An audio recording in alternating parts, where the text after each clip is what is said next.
Hello, Kurt. Hey, how's it, John? Good and you, man. How you, Stephen? Hi, Ken. Hi, John. Hey, Hi, everyone. Rick. Stephen, Hello. Jeff, good. Yeah. Good. All good. Good to see you. Hello, everybody. Hello, Hi. Stephen. Hello, Jeff. Where's the rope? You're missing the rope. Hello. I'm here. Rabbi? Oh, there You you hear me? are. Here We I am. can hear you. Can you hear me Listen up. now? Do you hear? Yeah, we can hear you, Rabbi. That's great. Okay. I was just lately I've been trying to put it on YouTube as well, so that took an extra minute. Okay. Can you hear? Hello? Yeah, we can hear you. Coming through? Can hear you, Somebody Rabbi. just said can't hear. So yeah, got a bit worried about that. Yeah, so lately I'm trying to put it on YouTube. We used to do that in the beginning. I think some of the rabbis do it. That gives you an opportunity to go back if you want to catch it later. Yeah, we did succeed. It is live on YouTube, and then it will record as well. So if somebody wants to take that link and go back into the Rambam channel afterwards, it can be done. Okay. How was everybody's week? Welcome, welcome. All good. All good. Thanks very much. That's good. Okay. So we're learning right now about a Reuven, or maybe you'd say in the English, it would be Eruvs, Eruvs plural, or Eruven, if it was, if we're talking about a Hebrew pronunciation. So now I'm going to get the text onto the screen.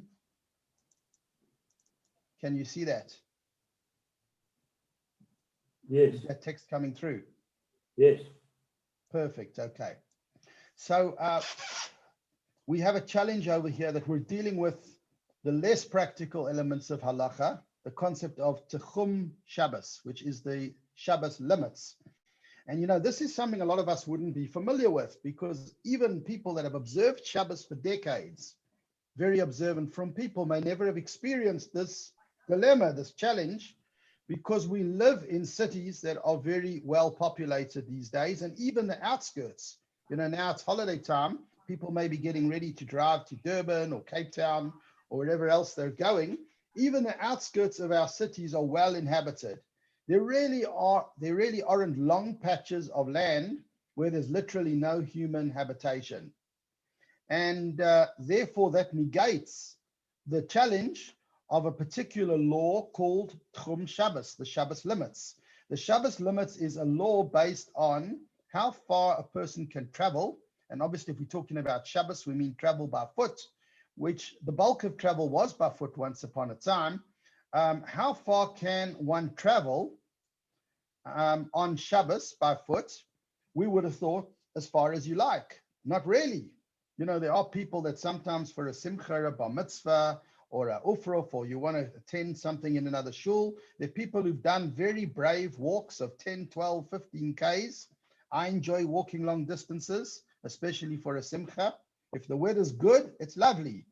However, one needs to know that if you're not in a city, if you're in a very small town or a settlement somewhere, and your walk is going to take you out of an inhabited stretch, in other words, you're going to be walking through, let's say, a forest or desert or some kind of natural span or fields that are not privately owned, or there's just no human habitation, there is a limit to how far one can walk on Shabbos. That's called the Techum Shabbos. It's about 2,000 amos, 2,000 cubits, which is actually quite minimal. I don't think that that's much more than a mile. But like I say, it's not very limiting because of the fact that we live in times where things are very well inhabited.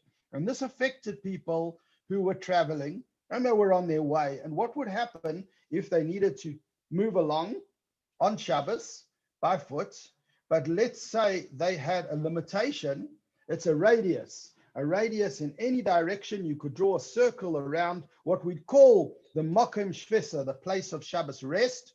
So there would be a limitation of a radius of 2,000 amas. Let's call it a mile in any direction from where you are. And so, for instance, if you went and stayed with somebody who had a little house in a forest somewhere or in some countryside place, and there's nothing going on for miles, you wouldn't have to know that on Shabbos, you're stuck within that spectrum of a circle, with the middle of the circle being the place that you're spending your Shabbos, and you can only go 2,000 amas in any direction. That's because of the concept of Tchum Shabbos. I'll just start with a little story. Some years back, which might illustrate this, there was a particular school in Johannesburg that the children went on a Shabbaton. They went on a Shabbat, how would you call it, Shabbaton, a school outing that was for the weekend with Shabbos. And sadly, the bus got lost, and it was late Friday afternoon, and it got later and later. And this bus was very badly lost somewhere in the northwestern area of what was then called the Transvaal. I don't know what it fits into in today's day and age, you know, out there in that, how would you call it, towards Rustenburg. But they were very, very lost, and they didn't know where they were. And it took them ages to find the campsite. And eventually the sun started setting. So now you had this religious and observant school on a bus, and it's nearly Shabbat. And things weren't so hot in the 80s, security-wise, as we know. They're still not, but in those days, it might have been even a little worse. And the police were consulted by the school, and they said it's definitely not safe for the kinderlach, for the students on this bus, to have to spend Shabbos in some God-forsaken place. So the rabbis who were at the Shabbaton had to make the sad but necessary ruling that it was necessary for the bus to ride on Shabbos in order to bring the students to safety, to the campsite where they had to be. And that's exactly what they did. The bus arrived at the campsite, maybe 8, 9 p.m. at night. Some of these children were literally crying because they had never, ever been on a bus on a Friday night in their lives. And it was traumatic for them. But it had to be done because of safety, etc. There was no two ways about it. The school could not take responsibility, obviously, of leaving teenagers in a dangerous place like that. However, and you'll see where I'm going with the story, there were some foreign students on the bus, exchange students, American yeshiva bachurim. They were adults, and they said, we take in our own decision. We're not driving, as the rabbis have said, we're walking. And that's what they chose to do. They walked 6, 7, or 8 hours through the night, through the thickets, in order not to go on that bus to the campsite. And it was a brave and courageous thing to do. And they arrived there probably 4, 5 in the morning by foot to where they had to be. They avoided riding in the bus on Shabbos. But what they didn't avoid, sadly, they didn't realize, is the Tchum Shabbos, the limit of walking on Shabbos. Ironically, it may have been better for them to ride on that bus, which incidentally was being driven by a non-Jewish driver, which does make it better in extenuating circumstances. We don't hire non-Jewish drivers lechatchila, but if it had to be for emergency purposes, it's a better situation. So they would have been halachically better off for their safety purposes on the bus that was being driven by this non-Jewish driver than walking, because by walking, they walked through all kinds of areas where there was no habitation, besides for the personal danger, which wasn't clever. Thank God they got there safely, but they also walked more than one is allowed to walk in an uninhabited place on Shabbos. And this is what these chapters are talking about. Now, what people could do if they wanted to extend the amount of distance that they want to walk on a Shabbos, what they would be able to do is make a special kind of Eruv called an Eruv Tchumen, where they would from a distance designate another place as their place of resting on Shabbos. And there were different ways of doing it, and that's what the chapter will deal with. One way of doing it is sending a shaliach, an emissary, to go and mark out a place. He demarcates on Friday that besides for your private home, you're also designating that little bungalow under the well or under the oak tree or whatever it might be as another place of rest, so that you now extend that radius. You can now go 2,000, you can walk to that designated place on Shabbos, plus you now can extend the limits of those 2,000 amas radius from that second place that you've designated. And this chapter deals very much with how this is formed. So for instance, let's read from number 1, where it says, if a person left his city on Shabbos and he stood in a specific space within his Shabbos limits of his own city, or at the end of the Shabbos limits, and he proclaimed and said, this is my place for Shabbos, he can then return to the city, spend the night there, and the following day on Shabbos, he can walk 2,000 cubits from that place in every direction. So basically the concept is that you may designate another place, not the place that you're having your Friday night supper in, but you can designate a secondary place of Shabbos rest, and then you can get there by foot on Shabbos, and from there you can also walk onwards the Techum Shabbos, the 2,000 Amos. And then he says this is the principal manner of establishing an Erev Tchumin, to go there by foot. The main way is to actually go there in advance, but the sages allowed a person to establish this Erev by depositing an amount of food sufficient for 2 meals in that place, even if he didn't actually go there and stand there, to expedite matters for a rich person, so he would not have to travel by himself and could instead send his Erev with an agent who would deposit it for him. So here, the halacha is saying that either you could go there on your own and designate that new place to be your new Mokim Shvisa, place of secondary rest on Shabbos, or alternatively, you could send an agent. And what does the agent do? He takes food and he places it there for you. And the fact that food has been placed there causes it to be designated as a place that's yours and another place from which you can start counting your 2,000 Amos. In number 2, similarly, if a person decides to establish the place in a specific location, for example, a tree, a house, a fence, if he can identify that before nightfall, then there are a few provisos, provided that there are 2,000 cubits or less between him and that place, provided that he sets out to reach the place and establishes it to be his place for Shabbos, then that place can be established as another place. And there's lots of complexities and technicalities here, but what's important for us is to get the general gist of it.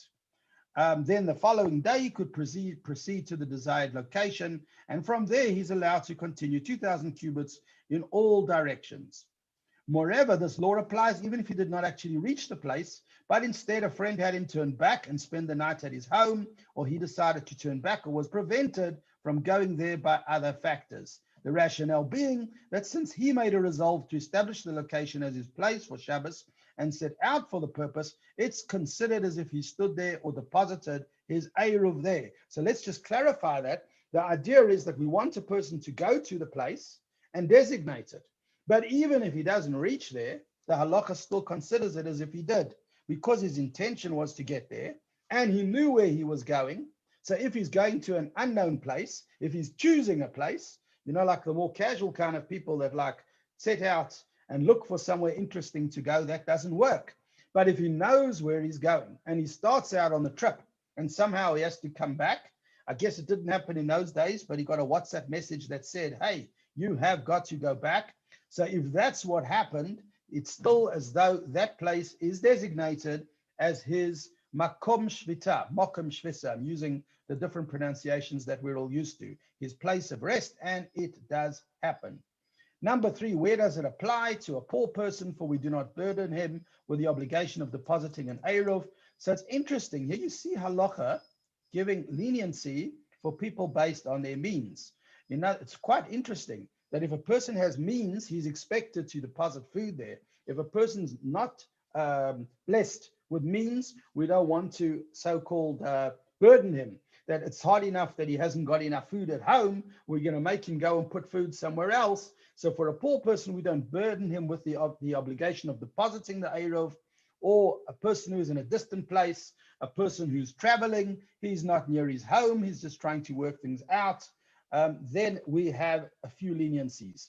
A person who's on a journey and afraid that nighttime will fall, their leniency is granted, provided that there's enough time in the day for him to reach the designated place before nightfall if he ran with all his strength, and there are 2,000 cubits or less between him and that place at nightfall. So there are all different ways that this person can designate. So you see a few complex details, but the primary issue is that this person is able to designate another place as his place of rest. If, however, the person wasn't far from the place in question. He wasn't traveling far away, nor was he a poor person. He had means. We expect him to put food there.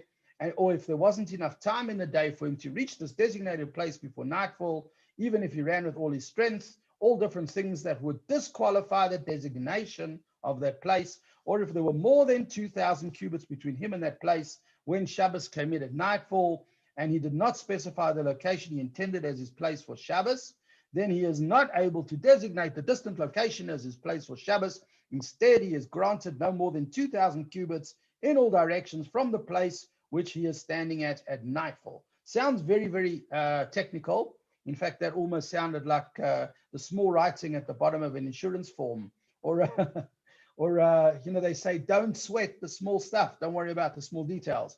But the general gist of it is, or was, that if you don't designate that place of rest according to the rules and properly, then it won't be effective. And comes Shabbat in the day, you won't be able to venture out of your place more than you are allowed from the actual place where you are. So this is a kind of Eruv that has to be like many other Eruvs we know of. The one that helps with carrying in the streets is another kind of Eruv that we're more familiar with. But these Eruvin have to be organized properly before Shabbos. It doesn't help if it's already Shabbos. So for instance, if he did not designate that distant location correctly, one of these conditions we just listed out wasn't there, then unfortunately he can only travel 2,000 cubits from where he is in terms of his original home or place. Number 4, if a person stood in a private domain before the commencement of Shabbos, designating it as his place for Shabbos, or if he was traveling on a journey with the intention of spending Shabbos in a private domain, thus designated as his place for Shabbos, he's entitled to walk throughout that domain and continue 2,000 cubits in all directions. If, however, this private domain was not enclosed. So before we read that paragraph, let's just put it into practical English. What we're saying over here is a person is allowed 2,000 amas in any direction. However, how much space does he have where he starts? You know, one guy lives in a small house and one guy lives in a mansion. There might be 2,000 amas from one side of his estate to the other before he even starts walking. You know, some guys live in a very fancy neighborhood on 5,000 square meters, and other people are in a cluster where the whole place that they live in is 50 square meters. So the concept over here is that in a private place, a private domain, provided it is truly a private domain for the purpose of private habitation, we're not worried about the distances within that private domain. So for instance, if you live in a big complex and it's huge, but it's considered private, it's a sectional title complex would probably qualify. So if it's on the outskirts of the city, it doesn't matter how big it is, that's not so-called an uninhabited and public place. And we're not going to worry how much walking you do within that domain itself. The issue is when you leave the limits of that domain, when you hit the border of your complex or wherever you are, how far can you go from there? Only 2,000 amas. Therefore, the same applies if people were traveling in the old days. There were certain places that could be designated a private domain, like a particular valley or whatever it is. But if it's not enclosed and there's certain conditions that are not met, then it becomes very limited in terms of how much freedom of movement there is before one starts counting the 2,000 amas. So I'm reading from the second paragraph. If, however, this private domain was not enclosed for the purpose of habitation, which makes it a weak case for a private domain. Obviously, when people live somewhere, it gives it a stronger case to be classified as a private domain. Or it was a mound or a valley, different rules apply. And then we start to measure the size of the area. If the size of the area measured agriculturally, this is a measure that we've been through before, we've often seen this kind of measuring utilized. If it's the size of an area necessary to grow 2 se'ah of grain, which according to the measurements schedule is 5,000 square cubits, then one is entitled to walk throughout that domain and 2,000 cubits in all directions. But if it's larger than the size of the area necessary to grow 2 se'ah of grain, it is considered, one's place is considered to be only 4 cubits in that domain, and one may proceed only 2,000 cubits from this place in all directions. And the same law applies when one places one's Eruv in a domain that was not enclosed for the purpose of habitation. So the concept over here is that you can't mark an entire rugby field as a private domain. You can't mark half of the game reserve, the private game reserve that you're visiting, as a private domain, because sometimes something is too big to be considered a private domain. So if the place is very, very big, then what happens is your little area, you may not have more than 4 by 4 cubits by 4 cubits. Now we're talking about when you're out in the bush. We're not talking about when you're in a place of habitation. So if a person, for instance, was in a typical B&B or rest bungalow or whatever, they wouldn't have a problem, because that's definitely a private area. But let's say you're the camping type and you're going to pick any place in the middle of who knows where to pitch your tent and make your Shabbos. So you're turning a very public spot under the tree in the middle of nowhere into a private place to spend your Shabbos. Then it becomes very limiting how much space could actually be considered the full area of your private domain, and your 2,000 in any direction would be quite limited, because it would almost be 4 by 4 amas is literally like about 2 square meters. Okay, so that went up. Okay, so we're going from number 5 now. When a person desires to establish a distant location as his place for Shabbos, but doesn't specify the location, he is not considered to have established it as his place. So to establish a place from a distance, a person has to know where it is and specify it clearly.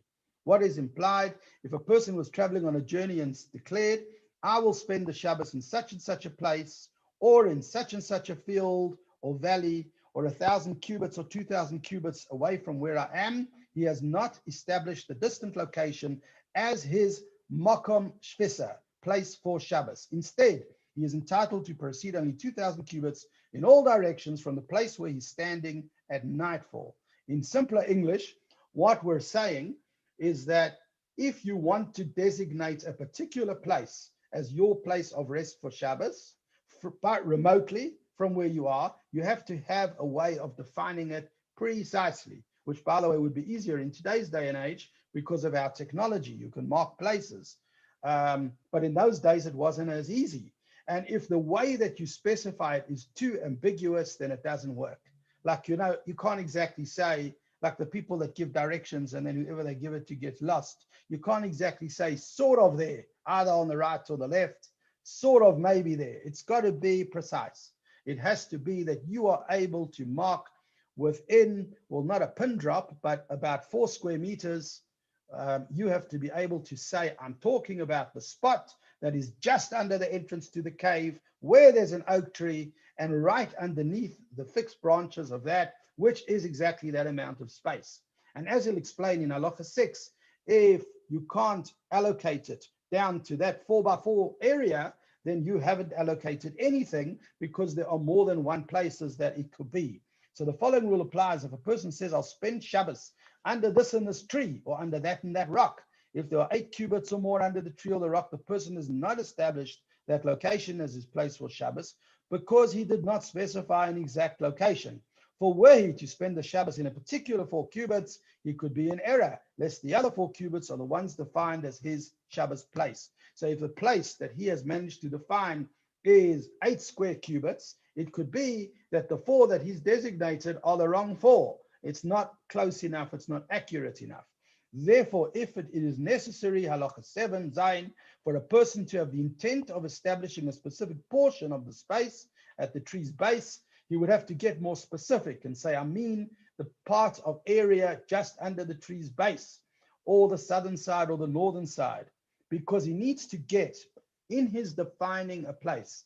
Basically, the trick is he has to get to a specific demarcation that is below 8 square amas, shall we say somewhere below 4 square meters, because then he is designating a specific area. If there are less than 8 cubits under that tree, and he intends to spend Shabbos under it, he acquires that as his Shabbos place. The rationale now is that there's no room under the tree for 2 places, so at least a portion of his Shabbos place has been defined. So the bottom line is it has to be accurate. If it's not accurate, it is not effective. Then we spoke about defining a place exactly, but what happens, I'm reading the paragraph that begins in parentheses. This is the course of action. What happens with two people traveling together? So you are a more common bushman. You go into the bush and you know all these places and I don't. So you can define a precise place, but I can't define a precise place. So this paragraph tells us that the person who cannot define a precise place is able to piggyback on the person who can. This is the course of action to follow when two people were coming on a journey. One is familiar with a tree fence or other place that he desires to establish as his place. The other is not familiar. The person who is unfamiliar should entrust the right to establish his Shabbos place to the one who is familiar, and the latter should have the intent that he and his colleague should spend Shabbos in the place with which he is familiar. So you don't know exactly where the place is that you want to mark as the place you're going to spend Shabbos, but I do. I can do it on your behalf, and we then travel together. So again, rules about this Eruv can be done. I can do it on your behalf. And most Eruvin work like that. As we know, other people do the Eruv, they make the bracha, and in the end, you and I also carry in the street as a result of, for instance, that kind of Eruv. Even though we didn't make it, somebody else made it. 8, the following rules apply when the inhabitants of a city have sent a person to deposit an Eruv in a specific place. He went on his way, but a colleague had him returned, so he did not deposit the Eruv on behalf of the inhabitants. Since the Eruv was not deposited in the desired location, the place is not established as their Shabbos place. They're not allowed to walk more than 2,000 cubits in all directions from the boundary of their city. However, the person who went to deposit, by contrast, is considered to have established that location as his place for Shabbos because he had set out on the way to that location with the intent of establishing it as his Shabbos place. Therefore, on the following day, is permitted to proceed to the place and continue 2,000 cubits from it in all directions. So what we're saying over here is, let's say the people in the town designated an agent, and they gave the agent a job, and they said, take our food, and on behalf of all of us, travel to place X, and when you get there, put away our food and declare that that is an Eruv spot for all of us as our place of rest on Shabbos. But he was on his way there, and I don't know, some emergency, and he turned back. So now he hasn't designated the place for them. That Eruv's not valid for them. Ironically, it's not valid for them, but for him it is valid, because we already said earlier, if a person sets out to designate a place as an Eruv and doesn't get there, it's still effective. However, that only works for him. But if he sets out and doesn't get there, when his agency, his job was to get there for everyone else, for them it is invalid. But for him, the fact that he was on his way there is still good. Number 9, the statement made previously that the person who desires to establish the location need merely set out on the way does not mean that he must depart and begin walking through the fields, even if he merely descended from the loft with the intent of proceeding to the desired place. And before he left the entrance of his courtyard, a colleague prevailed on him to return. He is considered to have set out on his way and may establish his Shabbos place in that location. When a person establishes a location as his Shabbos place from a distance, okay, so that's a separate thing. So let's first clarify that the first paragraph is saying what we said in the last paragraph, but with clarity, that when a person wants to designate a place as his Shabbos place, even if he doesn't get there, it's good enough. That's not an agent, that's the person himself. You or I can have an intention to travel to point X and designate that as our Shabbos resting place. And even if we just left the front door of our house and then turned around, the fact that we started the journey, we knew where it was, we knew where we wanted to go, all of that intent is good enough, as long as that's not being done on behalf of someone else. If it's on behalf of someone else, you need to get all the way there and put their food or whatever it is that they need in that place. When a person establishes a location as his Shabbos place from a distance, so this paragraph says he need not make an explicit statement, this and this location is my Shabbos place. It is sufficient to make a resolve within his heart and to set out on the way to establish that location as his Mokim Shvisa, his Shabbos place. So the rule of thumb, it does not have to be verbalized, it can be in the heart. If you think to yourself that I'm going to designate place X as my Shabbos place, then that is good enough. Needless to say, a person who traveled by foot and stood at the location certainly doesn't have to make a statement. The resolve within his heart is sufficient to establish the location as his Shabbos place. And I think this is the last of the halachas of this chapter, halacha yud, chapter number 10. When students sleep in the house of study, but go and eat their Shabbos meals in the homes of people who live in the fields and vineyards, who show hospitality to wayfarers passing through, the house of study is considered their Sabbath place and not the place where they eat. This still goes on to this day. Thank God there are many people in the world who receive guests, students who've come back from important places in the world, like whether it is the vicinity of Crown Heights by the Lubavitcher Rebbe, whether it's been in Jerusalem by the Western Wall and all the yeshivot there. There are some amazing families that host students and host people all the time. And they come from a tradition that has gone on for hundreds of years, thousands of years, that Jews have opened up their houses on Shabbat for guests and travelers, etc., etc. And very difficult now with lockdown, but we all pray and hope that we should come back to the times, that it should be safe and sound for everybody to gather in honor of Shabbos with big groups and happy groups as much as we want to have. But here we're talking about students who sleep in the house of study. They're in like a study house. And in those days, your communities were fairly widespread. It wasn't like, how do you call it, city and city living, that everybody lived right near each other. You've got quite big distances between homes. So they would go from the house of study into fields and vineyards to, let's say, farmhouses of people who hosted Shabbat meals. But they were living on maybe like what we'd call in today's day and age, small holdings or big estates. Now, that weren't private because the area around it is public. So it has a problem of Techum Shabbos. So this halacha is pointing out that they have to count 2,000 amos from where they sleep, from their house of study, not from where they eat. They may walk 2,000 cubits from the house of study in all directions. The fact that they're eating at these generous and wonderful people doesn't help them measure 2,000 amos from those places. Why not? That were it possible for them to eat in the house of study, they would not go to the fields at all. They consider the house of study alone as their dwelling. Their intention is that the place where they sleep and study is their dwelling, and the fact that they go off to these other places is only to eat. And they may not even go there if they were able to eat where they were. And therefore, there is no extension of 2,000 amos from the homes where they go to eat. And that concludes this chapter about Techumin. So let me take the text off. If anybody wants to chat, with the greatest of pleasure. Rabbi, a question. Yeah. If a person is allowed to be designated as an agent, Yeah. why would then he not be allowed to be designated as an agent for intentionality? He doesn't arrive there. I'm not 100% sure. And I was wondering the same thing as you, Stephen. I'm going to have to check that one up for you. I was actually wondering. What are the thinking of the thinking of the sages of that? You know, why can he not do for them exactly what he could do for himself?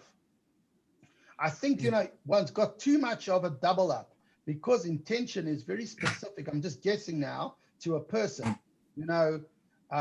So if we're going to allow a person to designate another person and then still start playing flexibility with the intentions of the person designated, now you have the intention of the sender and the intention, you know, I think it becomes a bit messy because we're not sure anymore. You know, when you put it this way, when you send someone with a mandate, it is more limiting than the person himself.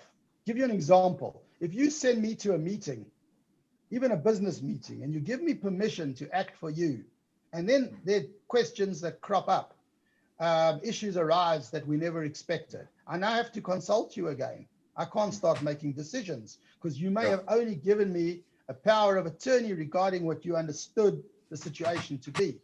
So I can't come back and say to you, well, I signed different documents. So I think it's that kind of thing, that you're sending an agent with a particular intention, and the intention is that he goes all the way there. If he turns back because he had some other need, so the intention is now changed. So he's got to come back to you and clarify that he didn't do exactly what you wanted him to do, and therefore it's not effective. So it's a very specific It's an mandate. interesting. Yeah. Yeah. Hmm. Yeah, it's a specific mandate. It's a general thing actually that in agency or giving a mandate to somebody else, that in most cases you can't act for somebody without their permission. We're going to learn it, there are certain exceptions in halakha and Jewish law. Like there's a thing called zachin la'adam sheloi b'fanov.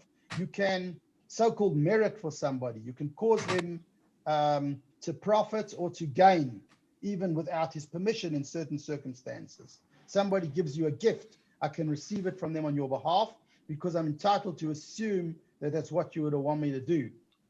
But in most cases, the person needs to be mandated. They have to have a right to do what they're doing. Thank you. Rabbi, one more question, please. Yeah. I'm getting a bit confused. So I live in a city, the edge of the city is 10 miles away from where I live. That's not a problem. I can walk to the edge of the city and I can walk another 2,000 amot beyond that during Shabbos. Yeah. Provided that, sorry, yeah, just one proviso, provided that you live in a city, which is probably the case, that there's not going to be 2,000 amos in the city that's uninhabited. Because it's not just, Yes. Yeah. No, I'm assuming that it's a fully inhabited city. So walking within the city doesn't count in terms of spacing. Beyond the city limit, I can walk 2,000. Now, the place that I want to be for Shabbos is more than 2,000 away from the city. Let's assume it's 5,000 away from the edge of the city. Can I make my fixed place for Shabbos that place which is 5 miles away from the city? In other words, am I limited by 2,000 from the edge of the city, the place I want to be, or can I move it further by going further than 2,000? I think the place. I missed the question. Sorry. Yeah, I think things are frozen. Can you hear me? Yeah, okay. It'll wait for next week. You can only go 2,000 amos, and then you have to set your Erev.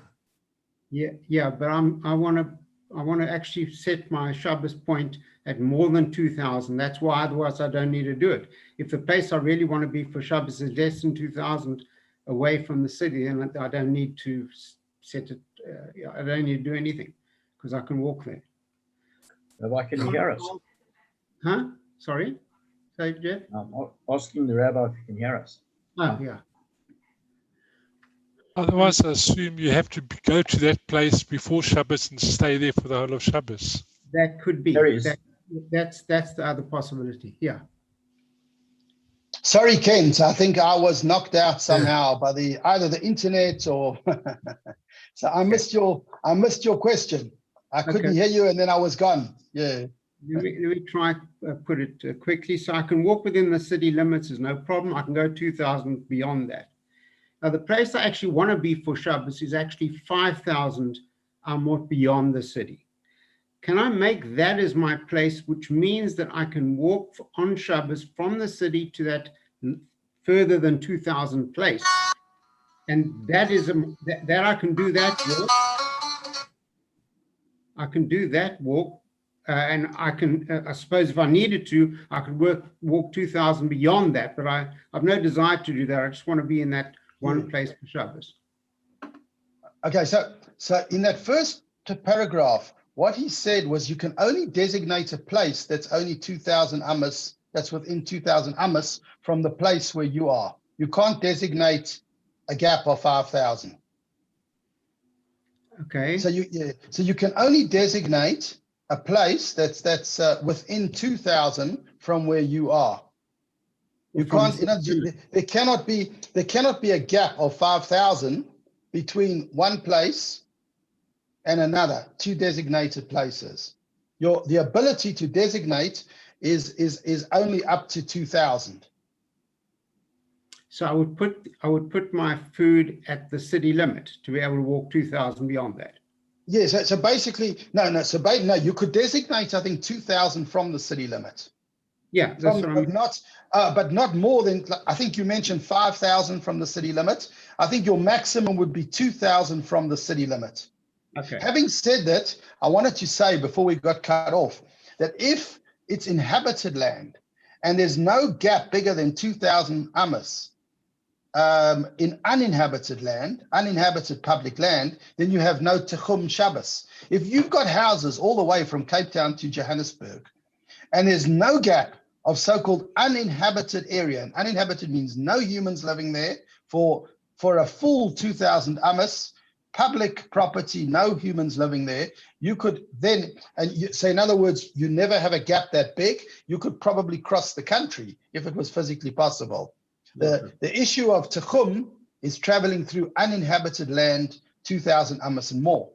So if you get to the city limit, in fact, our cities have grown because people built residential stuff in the outskirts. And as they build the residential things on the outskirts of the city, what's actually happening is there's no need for Tchum because they're making a permanent Eruv because it's just going further and further.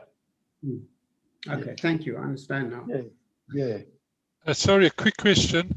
I take it this Eruv, you make your Eruv, does this mean you can carry within that, or is it just that you can walk without carrying? This is a different kind of Eruv, Martin. Yeah, that's I'm just checking. I'm just double checking. Not yet. It doesn't have to do with carrying. It has to do with walking. So you get in the world of Eruvs, you get an Eruv like the one you're familiar with to do with carrying. That like demarcates an area in which people can now carry in the streets, in the alleys, and whatever. And then this is called an Eruv Tchum, and it only relates to how far one can walk through uninhabited areas on Shabbos. I can go and visit, say, for example, I can walk from Joburg, say, to Midrand, which is all built up, as long as I'm not carrying anything, etc., etc. Exactly. You could probably walk from Joburg to Midrand because there just is nowhere. But whereas our grandparents wouldn't have been able to because there might have been huge stretches without a house or a factory or anything for miles. But you would be depositing your Eruv prior to Shabbos anyway. Before Shabbos. I mean, for the prohibition of carrying, you wouldn't be carrying Eruv on Shabbos. Your food on Shabbos. So this is not about carrying, Stephen. This is about walking. No. The carrying Eruv is a different Eruv, which I think we'll speak about in these halachas as well. That's a different kind of Eruv. Okay, thanks, Rabbi. I take it that also what we were talking about earlier, the so-called designation. If I designate you to do something for me, and you tripped and you hurt yourself, or you got a puncture, you don't know what can happen. Yeah, exactly. Things happen. Yeah. Cheers, everyone. Or the wife phones you, and the wife comes to be number one. Yeah. Have a good week. You too. A good week, everybody. Thanks, Wishing everyone a great week. Cheerio. Cheerio, everybody. Thank you, everyone. Thank you very much. Take care. See you.